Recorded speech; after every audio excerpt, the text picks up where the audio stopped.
In 2023, we did $524,825. I love it. What's up, guys? Today we have a special guest for you, Mr. Ray Rodriguez himself. Thanks for having me. 24 years old, gonna make $1 million this year, flipping houses and wholesaling in Las Vegas. Welcome to the show, bro. Thanks, Daniel. I appreciate you having me. Number one is I just love seeing young studs like yourself who are so young, yet you've done so much in the real estate and investing world, man. Oh, thank you. No, I appreciate it, man. And again, thank you for having me and for the kind words. So, I mean, how did you, just for maybe our audience over here, how did you get started? What were you doing before real estate, and how did you kind of jump into it? Yeah. So a bit to unpack there. I got started because my girlfriend, and during the pandemic, I think around summer of 2020, she sent me a TikTok from Kong, and at the time he wasn't super famous. It's like King Kong, King right? Kong, His name, yeah. so. Let's go get this Monet, that guy. Yeah. Talking about how you can do real estate and all wholesale real estate, and at the time I was in college, but I had a little YouTube channel where it grew to 30,000 subscribers. Wow, that's very good. This is your YouTube channel. My YouTube channel, yeah. And I was a full-time college student, but I had a bunch of side hustles, and one of them was making basketball YouTube videos. Okay. And so this really caught my attention, this real estate stuff. So I was learning about real estate while being in school and while doing YouTube.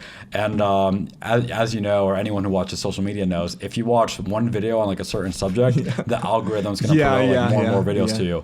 So I was watching Kong and Jerry Norton for a couple of weeks until some guy with funny hair, Filipino dude, he decided to make a YouTube video, and that video got suggested to me. And that's Ryan Pineda. But at the time, that was the third or fourth video he had ever made, and it got suggested to me. And I watched it because I was already interested in that stuff. And he was talking about how he's flipping 100 homes a year in Las Vegas. And I'm like, well, I'm in Las Vegas. I want to flip homes too. So I started following him and on all social media platforms like YouTube, Instagram, everything. Yeah. And maybe 2 weeks after that, I saw that he posted on his Instagram saying that he was looking to hire someone and they needed to have a couple requirements. Number one, they needed to be in Las Vegas. Okay. Number two, they needed to be interested in real estate. Okay. And number three, most importantly, it needed to be someone who knew how to grow on social media, because he was looking to hire someone to be a social media manager. Oh, wow. And so I reached out to him. I sent him a little video application just to kind of stand out and go above and beyond. So he's really looking for a media person to help with his media brand. Exactly. So. Okay. And so I felt like I was the perfect person for that role, because I've met every single criteria that he had. So during my interview, I told him that I didn't want to be an employee of his forever. I just wanted to kind of I wanted to do my job as a social media manager while I learned from him about real estate, and eventually I wanted to go off and do my own thing. So from the very beginning, you kind of had your goals. I mean, it seems like you're a serial entrepreneur, right? So you're even in college, you had the YouTube video, you're hustling in that thing, and then at the same time, when you got discovered real estate through a TikTok, which is crazy, and then started doing the social media algorithm feeding you things, and then so when you finally got an opportunity to work next to a real estate investor, it wasn't even trying to do real estate, it was trying to do social media for a real estate investor. Yeah, and so at the time he had a couple different companies. I mean, he still does have, he has a lot of companies, but I knew that I just, the social media stuff for him was just kind of my foot in the door. And eventually I wanted to kind of transition to his real estate company. And that's exactly what I did. So I was on his social media team for a good time. And then I ended up being on his real estate team. And I think we did almost a little over 40 deals, or I did over 40, I got over 40 deals there while I was working for him. Crazy. So he started out just basically as on the social media side, saying hey, I want to help you with the social media.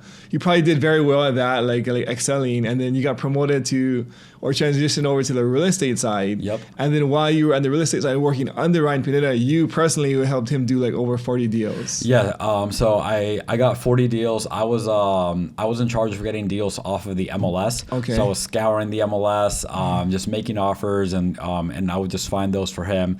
So I did around 40 of those, and So I worked for Ryan for 2 years, but Okay. a good What chunk. years was this? Was this? This was September of 2020 to September of 22. Okay. So 2 years working for Ryan.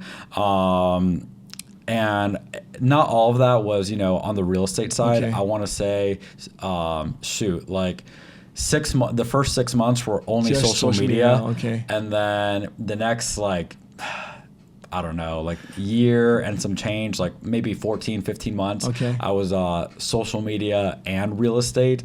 And then my last couple months, I was like only doing real estate for him. What was the conversation like when you said like, hey, how can I transition over to real estate from the social media side? Yeah, so it's kind of funny. After I got my first deal, the COO, shout out to Sean Bob. I learned a ton from Sean Bob, and I'll always be grateful for both of them. So before you got your first deal, you were doing social media, right? Yeah, so so it took me 9 months to get my first deal. So you're doing social media. Were you learning about Yes. real estate, and so you're kind of doing both at the same time from early? Kinda. So like I wasn't really working there. I guess I was because I was like making cold calls and stuff Okay, like that. okay. But I didn't have to like be there at a certain time, or I wasn't in any of their meetings or any of their group chats or like nothing. So I wasn't like an employee there at the time. I was like strictly social media. Okay. And they're like, hey, or like go make some cold calls. You're like it's 20-year-old kid. basically like not paid time. It's like you're No. doing social media as your paid job. Yep. And then like underneath like the real estate side, you're just like, hey, I'll work for free for a little bit and I just want to learn. Yeah, so I worked for free on the real estate side for 9 months, and Okay. I was a full-time college student, and I was doing full-time social media for him. I love it, bro. I love the hustle. Thanks. So I went through like a really tough period, and because for like almost a year straight, I think the most sleep I ever got like one day was like the most I ever got one day was like 6 hours, but most days were like 3 to 4 hours. Wow, okay, so you're hustling So over for like a here. whole year, 3 to 4 hours of sleep per day, and one day I got like 6, and I was like, whoa, like I feel rejuvenated or something. crazy. Now I average like 7 hours a night. Okay, that's good. That's more healthy. But I feel like I went through a lot that year because, like my body was just like really, after a couple months, like I just did not really like feel like I had any energy at all. People think I wear a hat for fun, but I like the stress like ruined my hairline. So I might need to go pull a Jerry Norton and fly out to Turkey and get a transplant or something. Nice. So coming soon. I mean, the thing I like just to highlight here is like the struggle is real, especially when you're just starting, and the fact that you're going to college, you have a full-time job, and you're trying to learn real estate and do real estate on the side. Like that's a lot for anybody to handle, like especially when you're just starting out.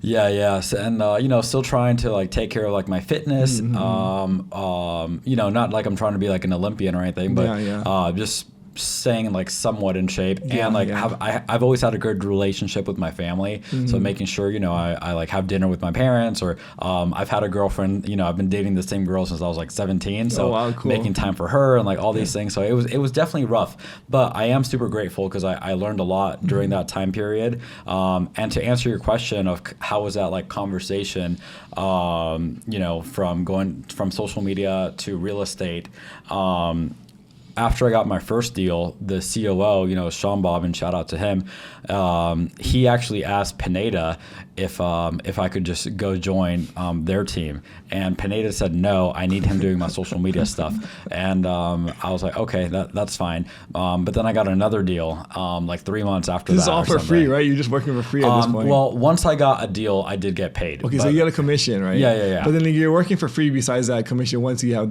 the results. Correct. Okay. So I was putting in no less than like 4 hours a day of cold calling for 9 months. So once I did, once one of those cold calls turned into a deal, then that's finally when I got paid. So like no salary, like none of that crap. I want to actually like highlight this point because you worked 9 months cold calling 4 hours a day before you got your first deal. Yeah. But after that, it seemed like it rolled. Now you had like 40 like very shortly after. I feel like that's like the same case of like most investors where it takes so long. For me, it was actually 9 months before I got my first deal in Hawaii too, where I was just grinding, just trying to get that very first deal. Yeah, no, it's tough. And I think I misspoke. I think I said it took me 3 months to get my second one. No, so I got my first one after 9 months. Okay. And then I got my next one like 3 weeks later. Okay. And then like the next month, I think I did 3 that month alone. Okay. And then by then it was like December, end of the year. I can't talk, end of the year. And, January, I got like 4 deals. February, I think I had a slower month. I had like 2 or 3, and then March I think I went crazy that month. I got like 9 or 10. Dude, I love it. It's killers. And so to answer your question, how did the conversation from like, hey, social media to real estate? At first, when Sean asked Ryan if I could join his real estate team full time, Ryan said no because he needs me doing social media. But after he saw like how many deals I was getting from doing it part time, it was actually his idea. He was like, hey, dude, you can go like do my real estate stuff full time. And what I did, I knew that he was still going to need me to do his social media. So I was basically going to have like 2 full-time jobs, but I did not want to continue like doing that. At this time I was kind of like, I was dropping out of college as well. So what I did, I called this one girl who I've been friends with her since we were like 11 years old. And I felt like I could trust her a lot, and she had a good personality to do the social media job. So I taught her everything she needed to know, and I was paying her a salary from my social media salary. Okay, so like you're on kind of like subcontracting. Exactly. Her, so my social media salary was $2,000 a month. Okay. And Ryan had told me if I hit like certain numbers, I would get a raise to like $4,000. Okay. So I ended up like crushing those numbers. So I got a raise to $4,000. And then I told the girl, I was like, hey, look, you're gonna do this. I'm gonna be like managing you for the next like 8 or 9 months until you're fully ready. So I was splitting my $4,000 with her. So I was giving her $2,000. She was working maybe like 6-hour days or so. And she was a college student as well. So she was just working virtually from Indiana. So I was giving her $2,000. And then eventually, once I had a conversation with Ryan, I like fully left. I told him that he should bring her up full time. So then she's been a social media manager ever since, up until I think like last week. I think she mentioned that they're not working together anymore. But basically for like 2 years after that, you know, she did that job and she crushed it. So. That's I mean, it's so creative. I mean, I love the approach where like you put in the work before you expect the reward. I think a lot of guys today, they expect a reward right away without putting in the work. But like you put in the work, you paid your dues, and you got results before you got paid or got the promotion. So which I freaking love that part. So yeah, and I'm super grateful for you know, Sean and Ryan, and honestly like even everyone that worked there, because they were all way more experienced than me. So I learned a ton from them.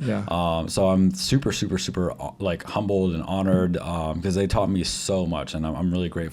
So you did 40 deals with Ryan, and then what was the next step in your journey? So September of 22, that's kind of when I felt like it was time for me to like spread my own wings a little bit. And ironically, after I had started getting a ton of deals for Ryan, keep in mind, I wasn't getting like, there's no salary, you know, for like real estate or anything. So just 100% commission? Yeah, strictly commission.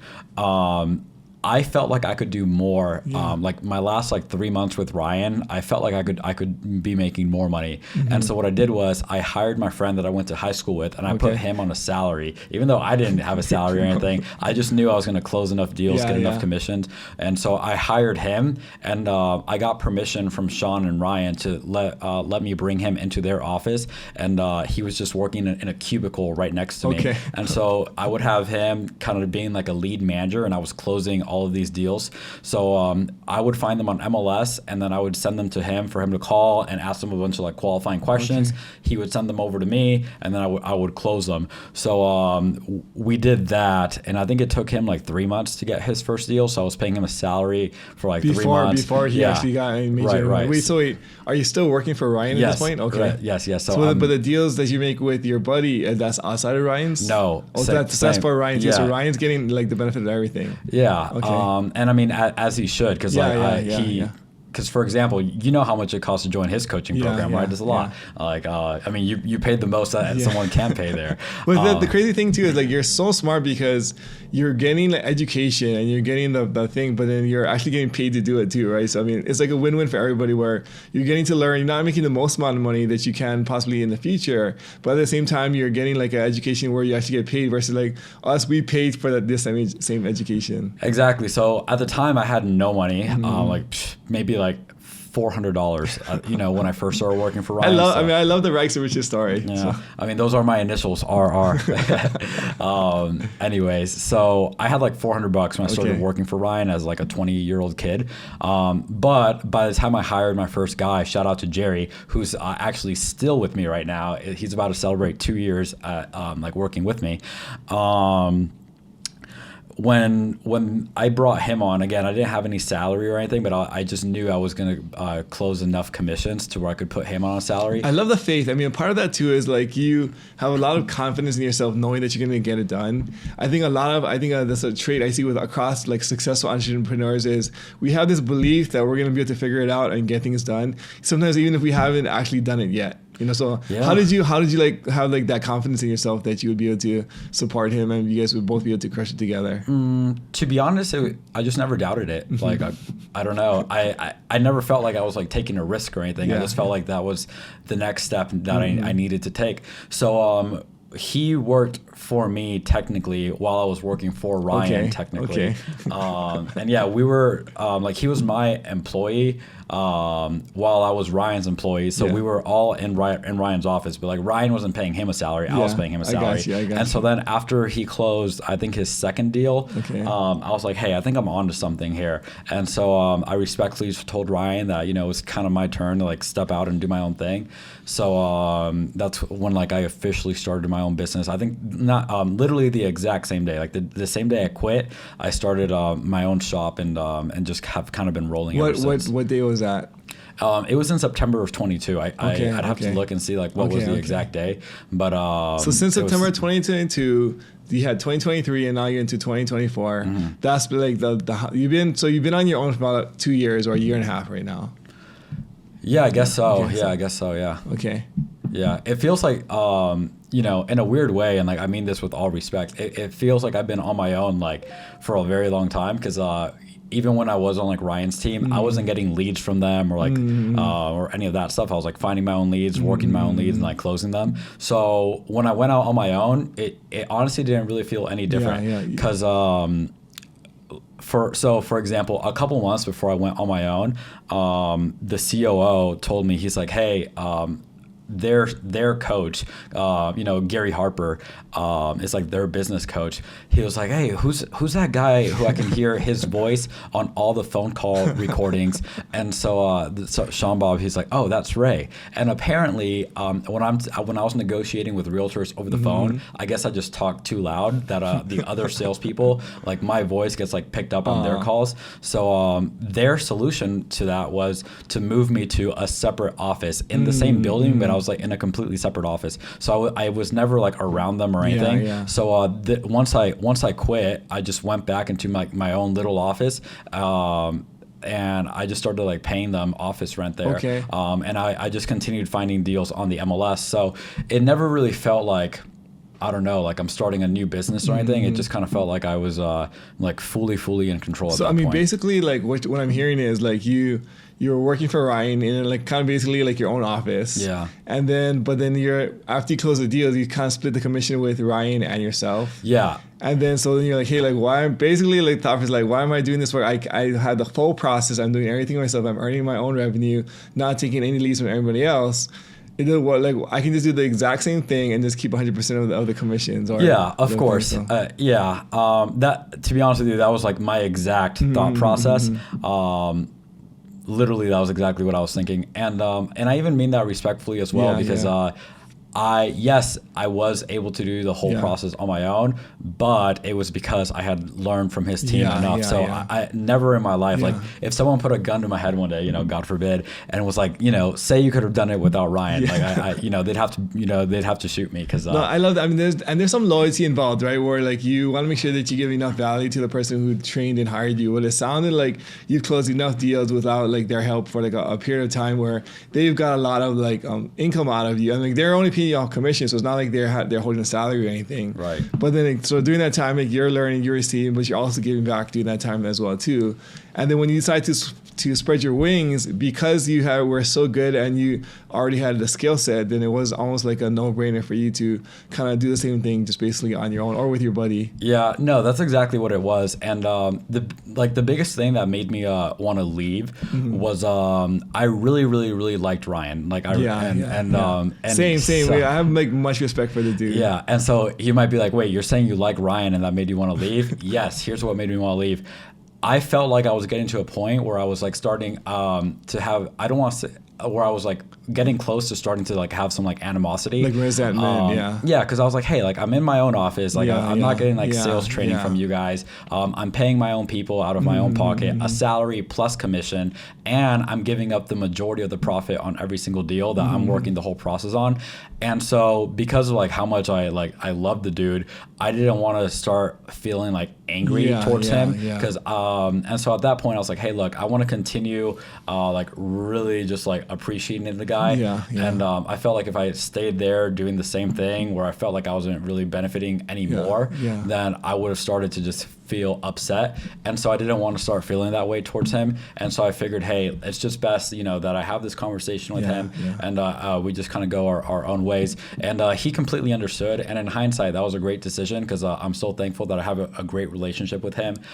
He's mentored me in other things now as well, such as like my journey like as a Christian even so for instance, I definitely plan on like proposing to my girlfriend soon. We've been together since we were like 17. So awesome. And so he's like mentored me on stuff like that as well.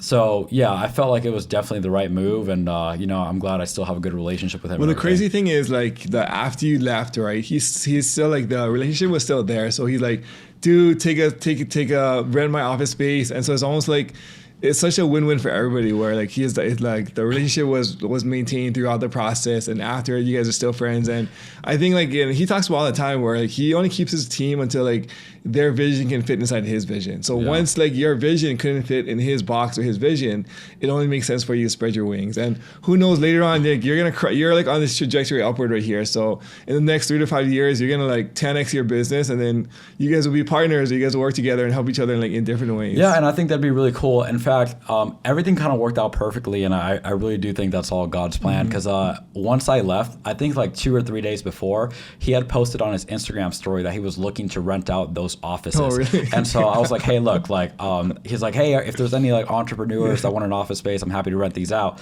And so I was like, oh, perfect, because I was like already in here. And so I just started paying him, and small price to pay if it means like keeping all my deals.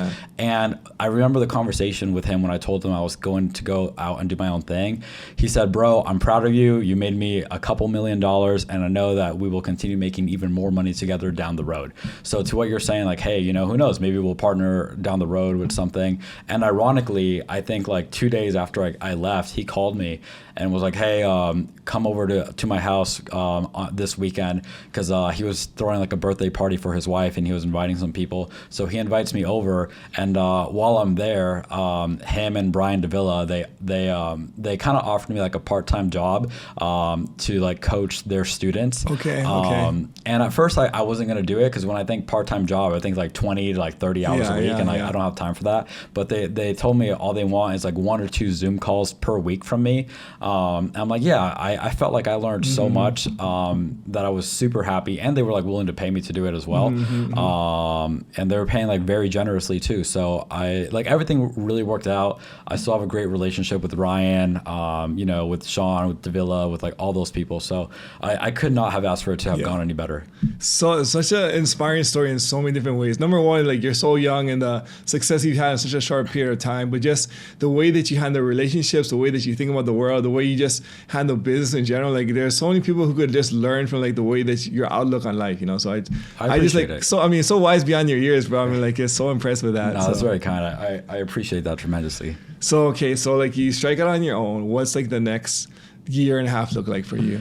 Yeah, so at first we didn't do anything different, just continue looking for deals on the MLS, find them, put them under contract, and wholesale them. Okay. And I think I even, like the first two that I did, I just sold them to Pineda. And because we had a good relationship. Yeah, no, I mean, I would buy from you if I was, Yeah. sure. So like I sold them to him, and it felt really cool, like doing the same amount of work, getting, like a Keeping check up, like yeah. 5 times bigger than what I was What's a used to. typical wholesale deal for you look like? Like profit wise, or I mean, like to say purchase price, like assignment. purchase price probably like in the threes. Okay. Our average assignment is like 24,000 right That's now. a so really high assignment. Like, okay. I'm trying to get it to 30. In fact, I told my team I'm going to buy a Steph Curry jersey and put it on the wall because, for those who don't know, he wears the number 30. Yeah. And so it's going to be a reminder for acquisitions and dispositions that we're trying to get an average of 30. So Wow, every single deal, I need to see 30 on the board. That's so solid. So I mean, like the process of wholesaling is you get a property under contract, then you find an end buyer who wants to pay a little bit more, a flipper or a renter or whoever it is. Yeah. And then you assign the contract for that difference in price. Correct. And then so you guys are making $24,000 a pop for this, which is like crazy, and like no marketing, so it's just direct to seller on the MLS. Oh, forgive me. So 24,000 a pop is what we're averaging right now. Okay. At the time when we were only doing MLS, our average was a little under 12. So it was like Okay, 11,000 something. Okay, But now okay. we do more marketing. So at the time we only did MLS. Now we do a lot of agent outreach. So we cold call a lot of agents. We cold text agents. We email market to agents. And believe it or not, those have given us some of our best deals. Like our top, like 4 of our top 5 assignments have came from agents. We had like a 65,000, a 61,000. Dude, that's insane. And for no money at all. Now, we do all those things as well, like the cold calls, text, emails, comping. We submit to the sellers directly. Yeah. Okay. Well, to Just sellers, agents. we don't do cold call or texting. Okay. To sellers, we do direct mail, pay per lead, and pay per click. Got it. So we're doing like a bunch of inbound for direct to seller. And then, so what did you guys end up closing as far as profit in 2023? In 2023, we did $524,825. I love it. Yeah.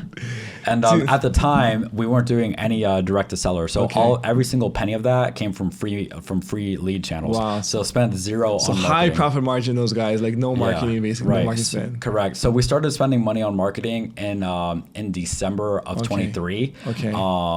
So I spent like $3,000 in December of 23. And then our first deal from direct to seller closed in January of this year. So literally all $500,000 of that came off of no marketing spend whatsoever.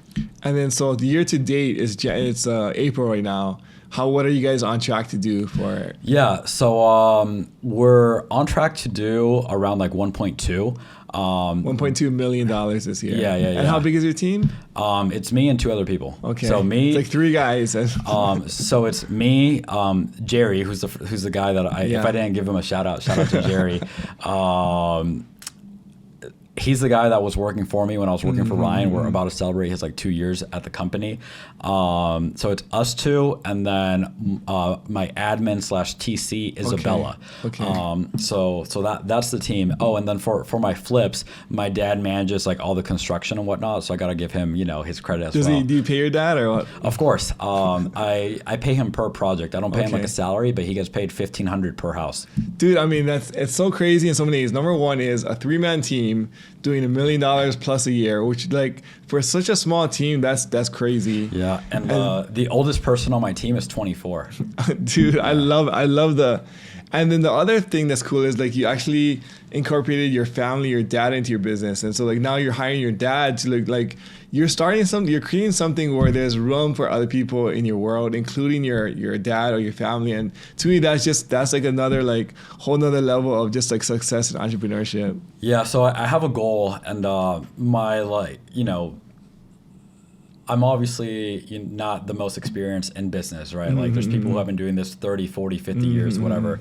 But I genuinely believe that if I can just find a way to help everybody else win, that I'm gonna crush it too. So a big goal of mine by 2028, I want like my core team, Jerry, Isabella, and probably a couple more people as well who have not been hired yet. Yeah. I want them to be millionaires, like not just me, 'cause if like someone can look at me and be like, Ray, because of you, I became a millionaire. millionaire, I feel like that, you change the generations to come. So that's like, I really want Jerry and Izzy. Izzy is like Isabella's nickname, but I want them to be millionaires, and I want my parents to be rich too. So I love that so much. I mean, that resonates so much with me. I mean, now that I have I think when I first started in real estate, I was like, it was very selfish. Like, I just want to be rich. I want to have financial freedom. But as I've brought on team members and you start to build together with each other, like, they really become like almost part of your family. And like, they're hustling with you. Like, you spend more time with them than you do with your family, because you're with them like 8 hours a day, however it is. And then you guys are striving towards the same goals. And then so like, you really like want to see them succeed as well too. And so it's very cool that real estate investing is a vehicle where it's big enough for everybody on your team to eat and to reach their goals. For sure. And I think the people on my team right now are super loyal to the company, at least from what I've seen, like they have for instance, Jerry's my acquisitions guy. If a lead comes in at midnight, he's calling it right away. He's not like, this is after hours. Like, no, he's calling it. And same with Isabella, she's I see she's sending emails at like midnight, 1 a.m, whatever. And I can see like how committed they are. If someone offered me, let's say like if someone offered me $250,000 right now and was like, hey, I'll give you $250,000, but you have to fire one of them, I would not take the $250,000, because I think they're so, from what I can see at least, like they're very loyal to the team, and I'm loyal to them as well. It's funny you say that, because my acquisitions guy too, like Enma, he's like the exact same way, where like any time of the day, any time of the night, he's up there calling and he's hustling and he believes in the vision, and we're kind of like running in the same direction, where it's fun to be around people who are committed to the vision as well too, because we're it's like a startup energy, right? Like, we're just building this thing together, and like literally like the sky is the limit. And so it's fun being around like this thing where there's like growth and you're having like financial success. I think like, let's say you had like a few down months, or like you made no money for a while, it would be like, it's just the morale of the team would be hurt. But in the fact that you guys are crushing it in the actual sales and you're having success, like, it's just the momentum is just there to keep on growing. Yeah, and I mean, we certainly have had down months. Thank God we haven't had one this year, but like last year, we certainly had down months, or even like 22, we had down months. There were months where I lost money, and I'm still coming out of pocket to pay salaries, right? Like, there's months where the team makes money, or like the employees make money, and I lose money. So those months, I think we're all just super ambitious, and we just try to like pull ourselves out of it. That's one of the challenges of being an owner, is that like the real ownership is like, you're serving your employees and then you're accountable to them, and then you have to eat last. Yeah. Because like, if the company loses money, your employees are not like gonna like pay you, right? It's like they're still gonna get paid, and so it's always like, at the end of the day, it's like your like responsibility, and like the weight's on your shoulders. Yeah, 100%. And like even right now that I have like this pretty big overhead and whatnot, I just make sure we got to keep pushing through, because for instance, like Izzy has a daughter, she's 4 years old, and I got to make sure she's fed, got to make sure like everything's taken care of, because like I will not just allow myself to fail and like put people's families like in jeopardy. So yeah, like you said, the owner eats last. So I mean, like, you've had so much success in such a short period of time. Why do you think like you're what is something that makes you special? Like, how have you like separated yourself from like the rest of like the 99.9% 24-year-olds in the world? I think ultimately there's nothing special about me. I think everybody has something that they really care about. So for instance, right, like I have buddies that are my age that what they care about, I mean, I've lived in Vegas my whole life, so what they care about is like going out and like drinking and like partying and whatnot, and there's like a time and place for everything. And so if that's like what you really, really care about, then that's mainly what you're going to focus on. I got so many friends that are always like in the nightclubs and like that. That's cool.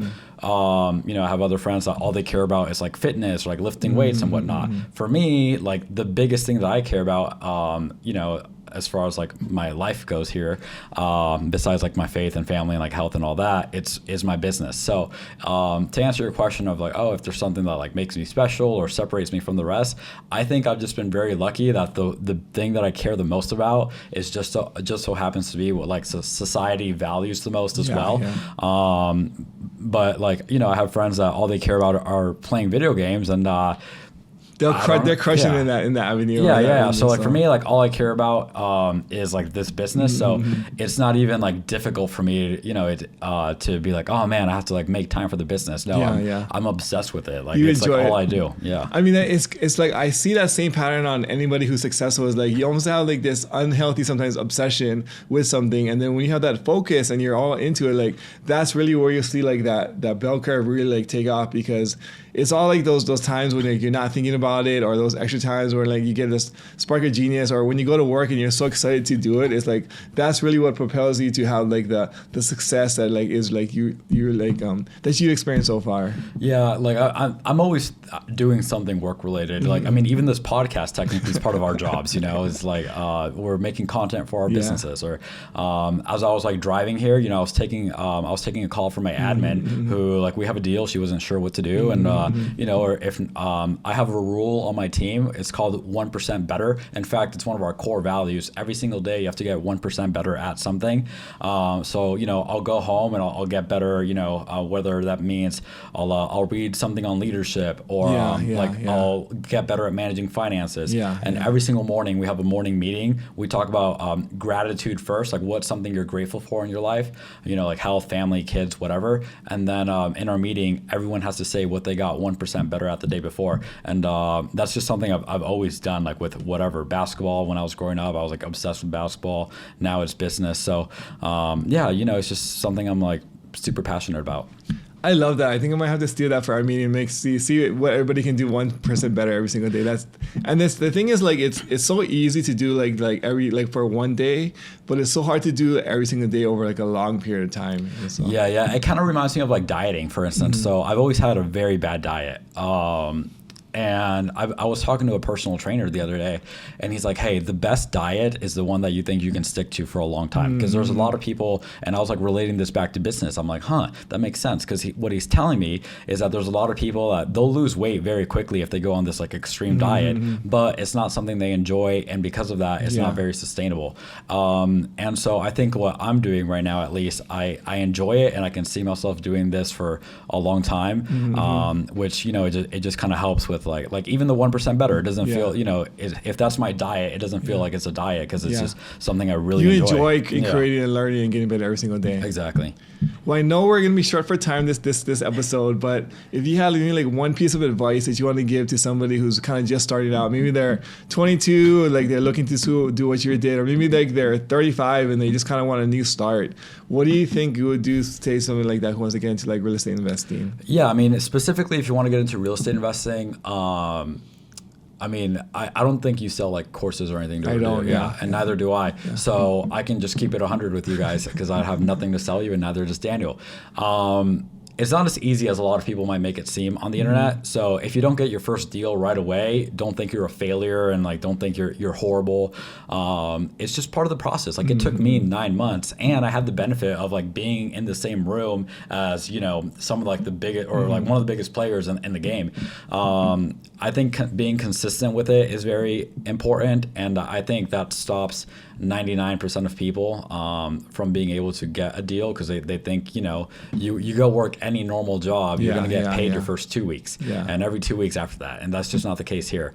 So if it's something, first I would say decide if it's something that you really want to do, because I'll tell you a little secret, and I'm sure Daniel will agree. If it's something you really, really, really want to do, it's going to consume your entire life. Like you don't live here in Vegas, but you're here for work. Last week I was out of town for work, and a month ago I was out of town for work as well. So one, decide if it's something that you really want to do, because if it is something you really want to do, can you be successful in doing like half time or part time, or as a side hobby? I think it depends on like what you consider to be successful, right? Like a lot of people consider making like 6 figures a year to be successful, and like that's very, very good. So I think like for instance, do I think I can make $100,000 a year part time? Yes. But do I think I could have made $100,000 a year my first year part time? No. I was full time, and it took me 9 months to make $3,000, which is what I got paid on my commission.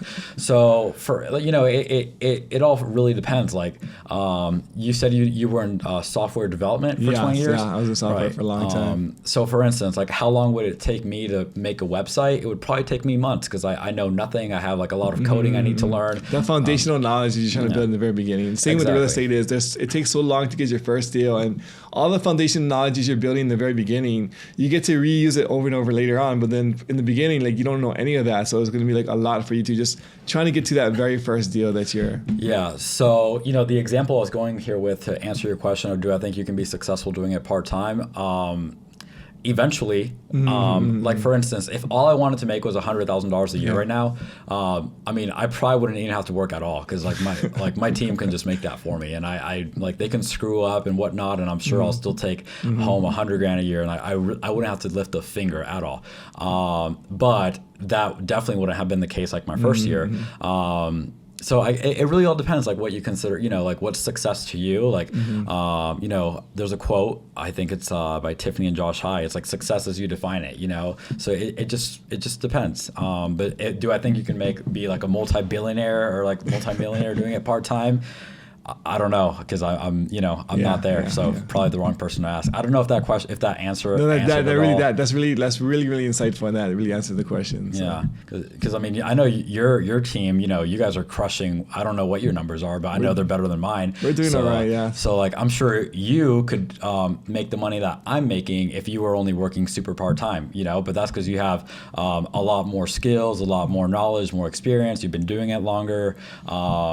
But for me to make the money I'm making, I have to do it full time, right? So it just depends. Like, what do you consider successful, and like what's It's crazy how you've leveled yourself up. And so I think like when you're like, let's say when you're going to college, you're like, hey, my goal might have been to make to like $80,000 or $90,000 a year as like a W-2 employee.